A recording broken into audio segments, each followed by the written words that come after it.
same day PCR COVID testing. And tracheostomy or ICP. No, it's fragrant, huh?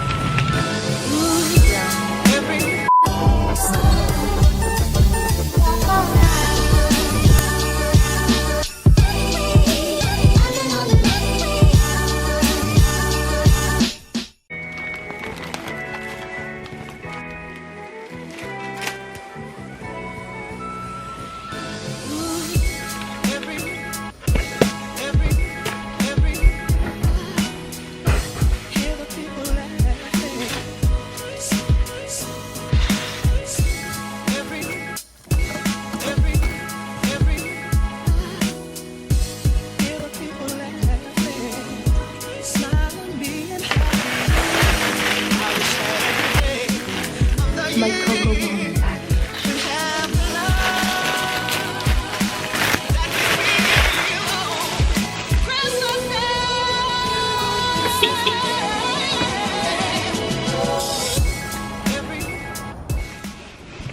Shout out to my Apple Watch for always helping me find my phone because good morning everyone. It's 7:10 right now. And you know the drill by now. It is so freezing cold. I'm gonna work about a 30-minute drive from here, wearing my big snow coat and then another jacket underneath just because it's so freezing.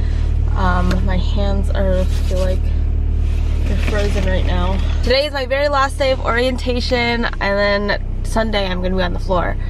So that'll be exciting. And then Sunday I start on my floor orientation. And then I don't know what the normal is. Obviously this is the first hospital that I've ever transferred to, so I don't really know what the normal is. We only really have 1 week, mostly because it's supposed to be a 3-month contract. But hold on, I'm gonna talk to you later. All right, y'all, I'm finally here again, and I'm sure that you're so sick of this view because I sit here every damn morning. But good morning everyone, I'm here again. I did want to mention, when I pull in every day, there's like another hospital literally right across the street from this hospital. This hospital says like COVID-19 testing. It's a pretty small sign. It's a small sign, but there's a bunch of them, right? And then across the street it says, in really like one of those poster board looking signs, it says same day PCR COVID testing. And I thought that was funny because I was like, damn, it's like car salesman trying to sell something. I thought that was funny. So I was like, what? At the end of the day, hospitals are still businesses and lighting is so much better. Like I was saying earlier, it's just a lot easier for me to comprehend information now that I've actually been a nurse for a little bit of time. It makes more sense when you actually have clinical application. I literally can't believe that the year is almost over. It's been such a crazy year, and it's only been getting crazier, especially for those in California. So continue to pray for California nurses because everyone here is working really, really hard. This is like the only type of mask that I can actually wear that makes me feel a little bit better. I have the black one and it physically looks really nice, but it is a lot harder to breathe in personally for me. I don't like to wear my badge yet because I'm only in orientation, and then I don't want people to ask me for directions because I actually don't work at this campus and I'm not really familiar with it either, so I'm not going to be any help to anybody. Later on today I'll update you as to what we've been doing. The modules were super interesting. Like one of them was using ketamine for procedural sedation, so essentially conscious sedation. I guess that's what they use here is ketamine, because in my previous facility we used propofol. Yeah, super interesting stuff. What else did we learn? We learned, well, blood transfusion I already know, but it's just a different protocol here than it was at my last facility. There's so much more charting, and I know that that's going to be something that's going to be a really big issue later on, so I definitely do need to work on that. But other than that, I don't know, I'm like really nervous to start, but also like you just got to get it over with.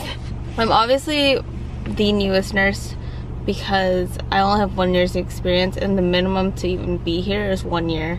So I really just meet the minimum criteria, and it's hard because this is technically, as they say, like a dress rehearsal. Hopefully I perform well. The next 3 months are gonna be super busy. There's times where I'm gonna be working 4 days a week. It's time for me to go now, so I hope today goes well. We end at 4:30, so it's not gonna be too long of a day. All right, y'all, what's up? So it is 4:45. We got out a little bit later than expected.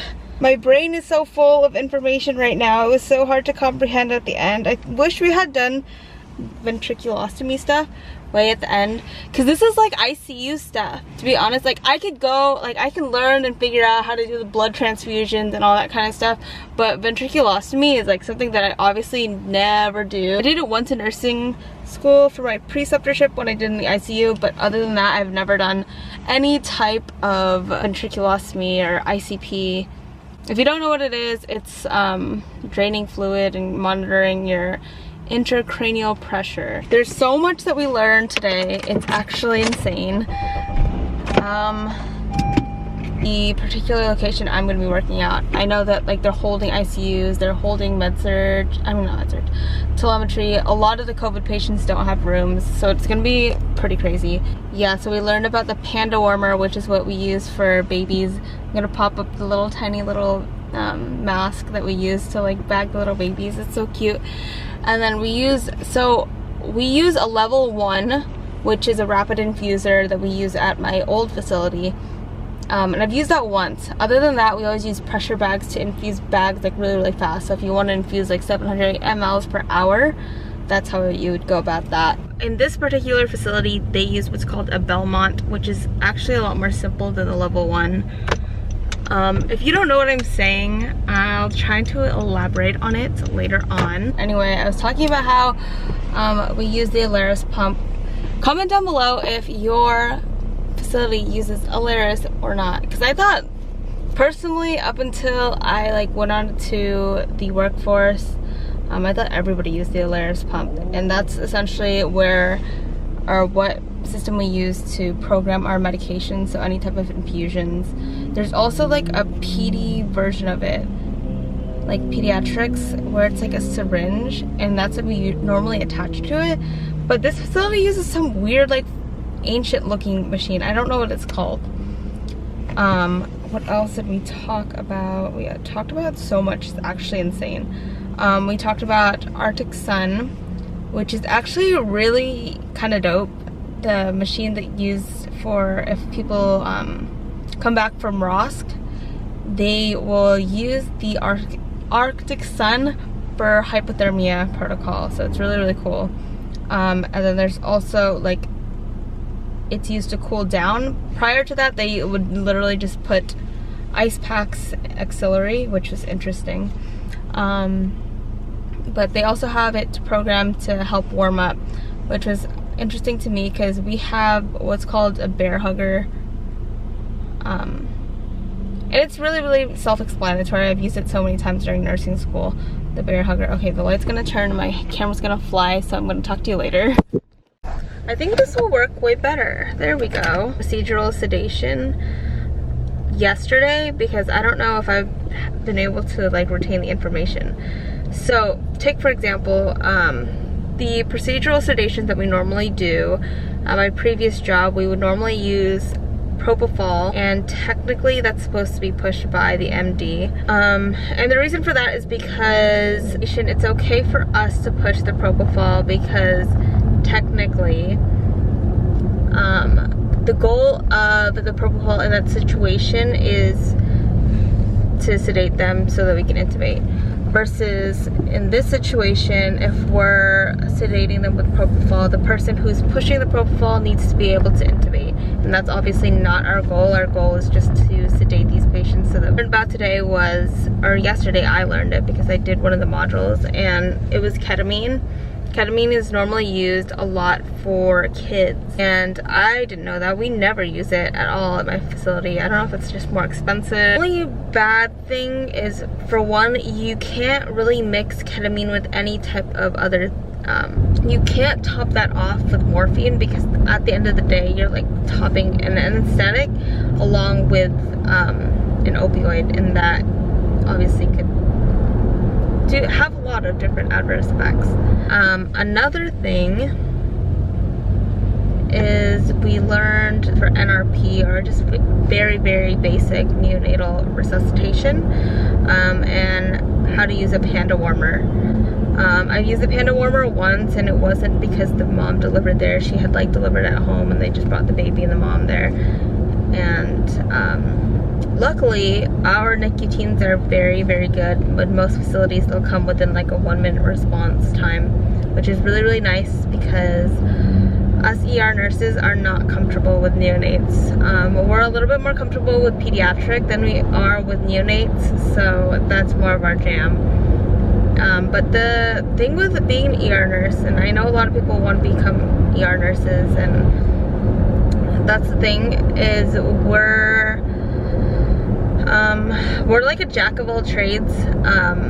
We know a little bit about peds, we know a little bit about neonates, we know a little bit about ICU patients, but at the end of the day, we only have them for short periods of time, so we don't know really in-depth information on these particular groups.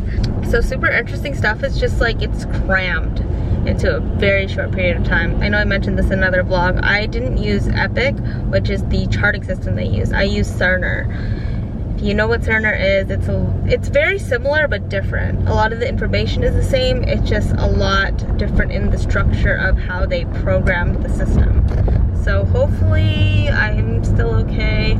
I feel like no matter what you do, you're never gonna really be necessarily, you're not gonna necessarily know everything. So every day you're still learning, and you're not like a perfect person ever. So that's why I hope that my preceptor like points out my mistakes, and I hope that I learn from them, and hopefully that'll make me a better nurse.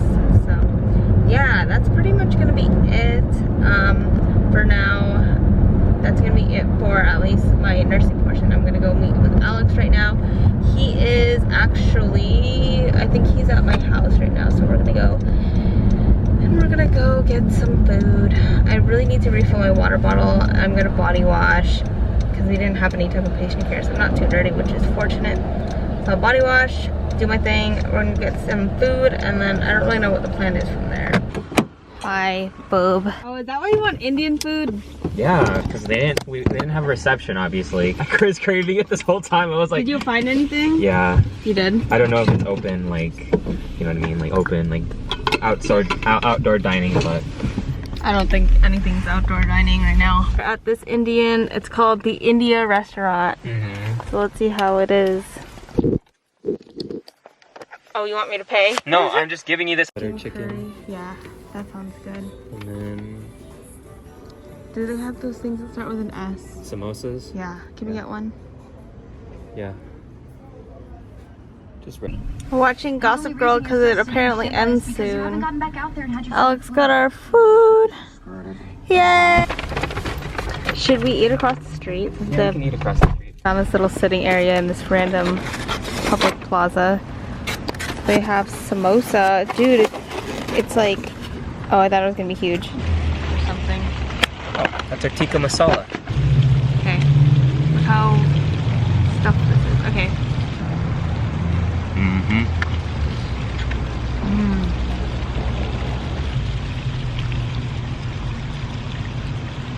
Ooh, let's try it with this. No, it's fragrant, huh? You have to try the samosa with this.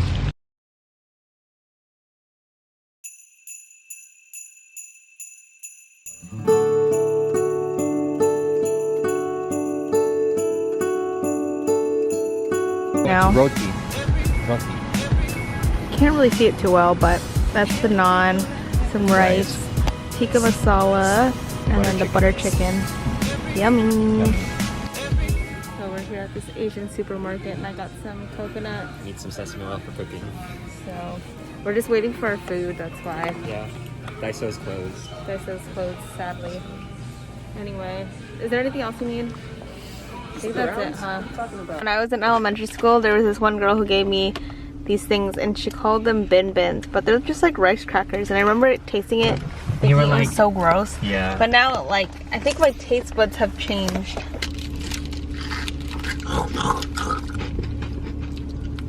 Ask Alex why he wants to be a nurse.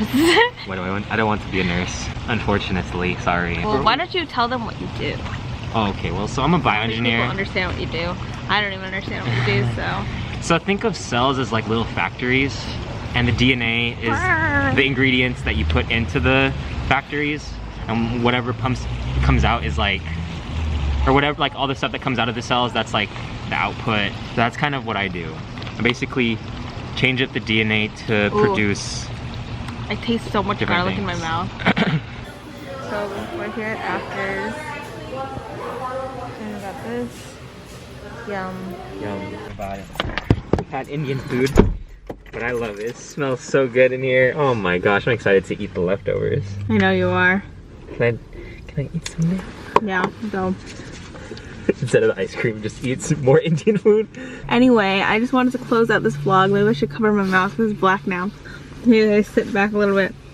That's gonna be the end of today's vlog. I don't want to show you. Look how black it is. Hope you guys enjoyed, and don't forget to follow me on my social media and Alex on his social media. Instagram, follow me. We'll see you in the next vlog video. Bye.